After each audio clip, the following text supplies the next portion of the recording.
Bonsoir, bienvenue dans l'émission C'est à vous. Aujourd'hui, nous sommes actuellement sur le terrain Ekiem de Villeurbanne.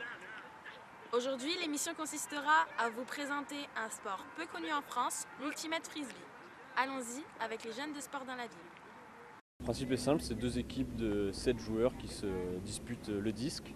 Et en gros, il y a une zone de chaque côté du terrain et il faut qu'un joueur de notre équipe aille attraper le disque dans la zone adverse, tout en sachant que quand on a le disque en possession, on n'a pas le droit de courir, donc il faut avancer uniquement avec des passes. D'abord, c'est un sport qui n'est pas trop connu, donc qui, on va dire, bénéficie d'un esprit assez agréable encore.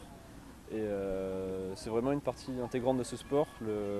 L'esprit collectif et le fair play est vraiment quelque chose qui est mis en avant, vu que c'est un sport qui est auto-arbitré, encore en France en tout cas. On commence à avoir de l'arbitrage aux États-Unis, mais ici c'est auto-arbitré, donc on fait vraiment appel à la bonne volonté des joueurs, et c'est ça qui fait que le sport est vraiment très agréable.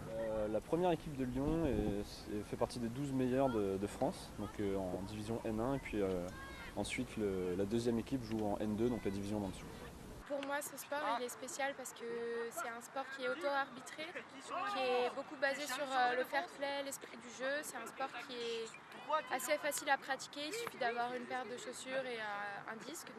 C'est aussi un sport spécial parce qu'il peut se jouer autant en mixte, en féminin et puis en open.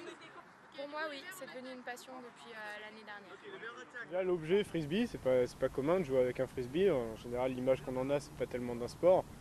Après, évidemment, c'est l'esprit, quoi. C'est l'esprit du jeu, le fair play, l'auto-arbitrage. C'est ça qui en fait un sport particulier. Après, moi, ce que j'aime particulièrement, c'est sur le terrain, me confronter à d'autres joueurs. Parce que même si c'est un sport collectif, ça reste... il y a aussi une part d'individuel qui est importante, et il y a un espèce de combat qu'on mène avec notre adversaire. Et s'arracher pour avoir un disque... tout ça, donc c'est ça qui me plaît dans ce sport. J'ai eu l'occasion de faire quelques tournois européens. Je faisais partie de l'équipe de France Open qui a disputé les championnats du monde au Japon, à Sakai. C'était en 2012, du coup, l'année dernière, l'été dernier. Que penses-tu du développement de l'Ultimate sur le plan national ? Alors c'est une bien grande question. Moi je pense qu'il y a des progrès qui sont faits depuis des années. On a reçu l'agrément Jeunesse et Sport l'été dernier justement. Donc ça c'était déjà un grand pas qui va sûrement ouvrir à plein d'autres choses.